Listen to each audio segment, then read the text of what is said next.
ETF index mutual funds నేర్చుకుని stock మార్కెట్లో రాణించాలనుకుంటున్నారా? వెంటనే ఈ నెంబర్కి కాల్ చేయండి. నమస్తే రమగారు. నమస్తే జయ.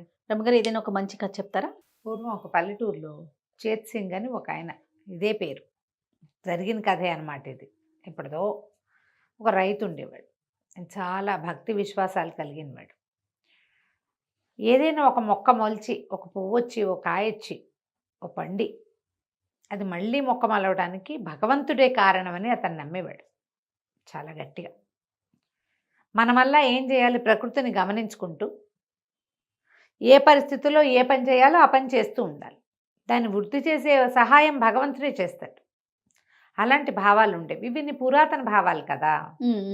మనం ఏమనుకుంటాం, అన్నీ మనతోటే అవుతాయి అనుకుంటాం. అవును. మనం మంచి గింజ పెట్టాం, టైంకి నీళ్ళు ఇచ్చాం, ఫర్టిలైజర్ ఇచ్చాం, అదేదో ఇచ్చాం, ఇదంతా మనమే చేస్తాం అనుకుంటాం.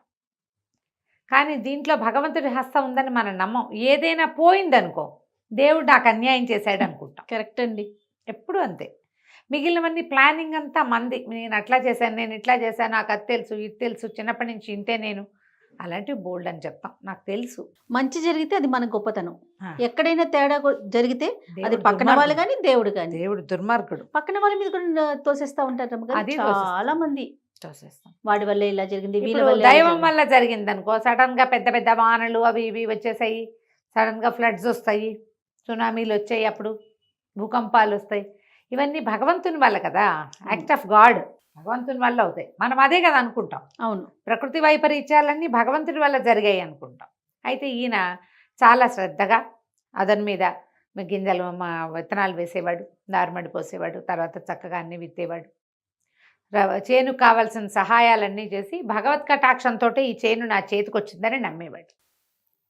అయితే ఓ సంవత్సరం అందరూ పొలం పనులు చక్కగా చేసుకున్నారు, అన్ని తవ్వి దున్నుకున్నారు, తర్వాత గింజలు చేశారు, అన్ని విత్తనాలు మళ్ళీ ఏమంటారు దాన్ని, ఊడుపులు గీడుపులు కూడా అయిపోయినాయి. ఊడవటం అంటే అదే ఏమంటారు, నారుని విడివిడిగా తీసి పెడతారు కదా, మొదటి నారు కుప్పగా వేస్తారు, ఆ కుప్పని తీసి నారుమడి వేస్తారు, ఆ మడిలో నుంచి మొత్తం కుప్పలు తీసుకుని ఒక్కొక్క చెట్టు విడివిడివిడిగా నాటుతారు. ఊడవటం అంటారు.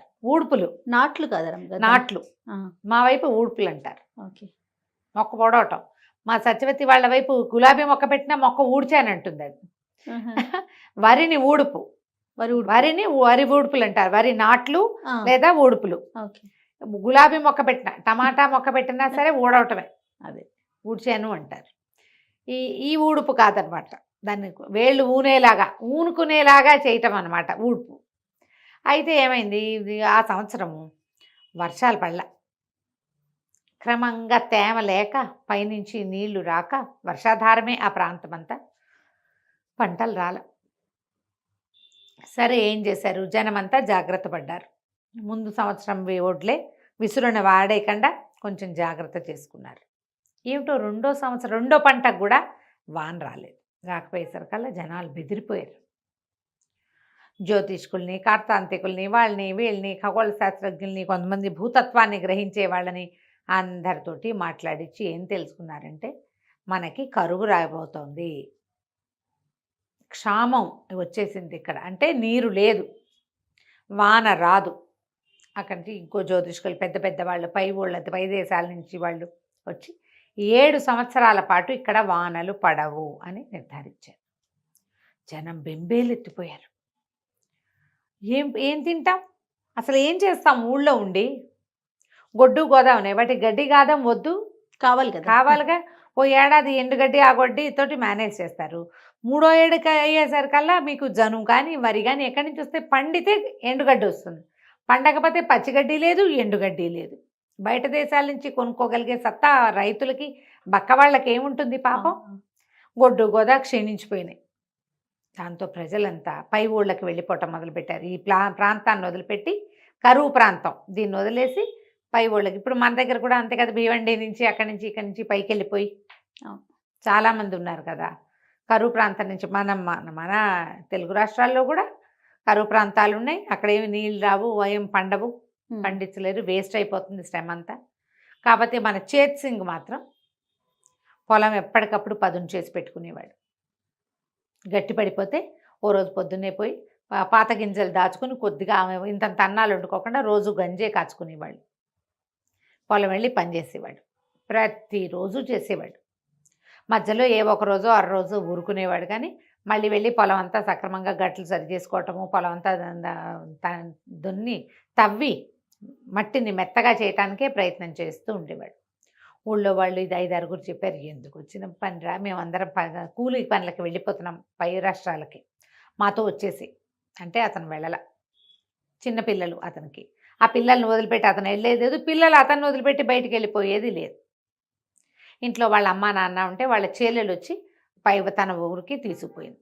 ముసలి వాళ్ళు మీతో పాటు ఏముంటారు, ఏదో కలో గంజో మాతో తాగుతారులే, ఉన్న ఒడ్లు కాచుకుని తాగండి మీరు. ఇతను అట్లాగే చేస్తూ ఉండేవాడు. ఏదో చిన్న కాలువ ఉండేది, ఆ కాలువ తోడు నుంచి మంచినీళ్ళు తెచ్చుకునేవాళ్ళు, ఎప్పటికప్పుడు కాలువ పూడికి తీసుకునేవాళ్ళు ఉన్నవాళ్ళు. అయితే ఇలాగా 4 సంవత్సరాలు, 3 ఏళ్ళు అయింది, 4వ ఏడు వచ్చింది. మొదటి 2 ఏళ్ళు వీళ్ళకి తెలుసు, తర్వాత 1 సంవత్సరం పూర్తి డ్రై. 4వ సంవత్సరం ఇతను పొలం దున్నుతుంటే ఒక దారే పోయే దానయ్య కనపడ్డాడు. కనపడి అడిగాడు, ఎందుకయ్యా ఈ దున్నుడు వృధా కదా, 7 ఏళ్ల దాకా వానలు రావు, ఇది 4వ సంవత్సరం, ఇంకా 3 ఏళ్ల దాకా ఇంతేను, వేస్ట్ కదా ఈ పని, ఈ శ్రమ అంతా నువ్వు ఏ పట్టణంలోనో ఇంకో పక్కనున్న పల్లెల్లోకో పోతే శుభ్రంగా చెయ్యి కాలు కుడతాయి కదా, పొట్ట నిండా అన్నం వస్తుంది నీకు నీ కుటుంబానికి, అవునా కాదా అన్నాడు. అంటే చేత్ చెప్పాడు, అవునేమో బాబు, ఈ 7 సంవత్సరాల కథ నేను కూడా విన్నా, కానీ వదిలేస్తే నా నేలకి పదును పోతుంది, నా ఒంటికి అలవాటు పోతుంది. 7 ఏళ్ల తర్వాత వాన వస్తుంది అనుకోండి, అప్పటికి నాకు పొలం దున్నటమే రాదు, మర్చిపోతాను నేను, శారీరక శ్రమ నాకు అలవాటు ఉండదు. ఇప్పుడు శ్రమ అంటే ఆ ఊరు వెళ్ళి బస్తాలు మోసాను అనుకోండి, నాకు అదే వస్తుంది. ఇక్కడ నేను చేయాల్సిన పని ఏమిటి, పొద్దున్నే లేవడం, కట్టడం, ఎడ్లు లేవు, నేనే దున్నుకుంటా. ఈ పని చేస్తూ ఉంటేనే ఇది అలవాటుగా ఉంటుంది, కానీ వేరే పనిలోకి వెళ్తే ఈ పని ఎవరు చేస్తారు, నా బదులు రైతు పని రైతే కాదా చేయాలి. 7 ఏళ్ల తర్వాత భగవంతుడు కరుణించి వానలు కనుక కురిపిస్తే మేమందరం అలవాటు తప్పించుకుని ఉంచుకుంటాం కదా. ఆ ఊరు మొత్తం మీద ఒక చేత్ సింగ్ ఒక్కడే వెళ్ళేవాడు అక్కడికి, అతను ఒక్కడే దున్నేవాడు. ఇది నేను చెప్తుంటే నీకు ఒకటి గుర్తొస్తోందా? బహుశా ఈ కథ నుంచే వాళ్ళని తీసుకున్నారు. ఏంటి రమ్మగారు, నీకు గుర్తు కూడా రాలేదు? గుర్తు రాలేదు రమ్మగారు. ప్రజలకు గుర్తొస్తుంది. ఊళ్ళో అందరూ పని మానేసిన ఒకడు మాత్రం మాండు, వీడు పని వీడు చేసుకుంటూ ఉంటాడు. ఆ పొలం మాత్రం చక్కగా ఉంటుంది, మిగిలిన అన్ని చవుడు పట్టిపోయి దాళ్ళుగా అయిపోయినాయి. ఇతని పొలం మాత్రం మృదువుగా ఉంది మట్టి. ఈ మట్టికి మృదువుగా ఉండటం అలవాటు తప్పిపోతుంది, నా ఒంటికి ఈ పని చేయటం అలవాటు తప్పిపోతుంది. తర్వాత వాన వస్తే అప్పుడు చేస్తానంటే దాన్ని స్వాధీనపరచగలనా నేను? అందుకని నా అలవాటు ఉంచుకున్న, భూమికి అలవాటు ఉంచుకున్న, దేవుడు ఎప్పుడు కరుణిస్తే అప్పుడే పంట పండుతుంది. దేవుడు కరుణించలేదని నేను పని మానేయకూడదు, మన పని మనం చేయాలి. అనగానే ఆ దారిని పోయే దానయ్య కాదు, ఆయన వానయ్య, వరుణుడు. ఇతర దేవతల ప్రేరేపణతోటి ఈ ప్రాంతంలో 7 సంవత్సరాల పాటు కురవకూడదని నిశ్చయించుకుని ఉన్నాడు. తను వదిలేసిన ప్రాంతం ఎలా ఉందో చూడడానికి దారిని పోయే దానయ్య వేషంలో వచ్చాడు. ఆయన ఆశ్చర్యపోయాడు. ఎవడి పని వాడు చేయాలంటే, వీడి పని వీడు చేస్తుంటే నా పని నేను చెయ్యొద్దు, చేయాల్సిందే కదా, చేయాల్సిందేనని ఆయన పైకి వెళ్ళిపోయి వెంటనే వాన కురిపించేసాడు. ఏ సీజన్లోనూ వాన పడకుండా లేదట ఆ రాష్ట్రంలో. ఇక అక్కడి నుంచి వాన పడేసరికలు పదును మీద ఉంది ఇతనికి పొలం, ఆల్రెడీ తవ్వి పెట్టి ఉన్నాడుగా. చక్కగా గింజలు పై ఊళ్ళకి వెళ్ళి గింజలు తెచ్చుకున్నారు. వీళ్ళ దగ్గర గింజలు ఏం లేవన్నీ పోయినాయి, వీటి పని అయిపోయింది, చల్లేసుకున్నారు. అందరికంటే ముందు చేత్ సింగ్ పంటే పండింది, ఎక్కువగా పండింది. మిగిలిన వాళ్ళందరికీ 10 బస్తాలు పండితే ఇతనికి 25 బస్తాలు పండింది. ఎందుకంటే ఇతని నేల పదును మీద ఉంది. తవ్వుతూ ఉండాలి ఎప్పుడు కూడా. మనుషులకి ఆ రకమైన శ్రద్ధ ఉండాలి.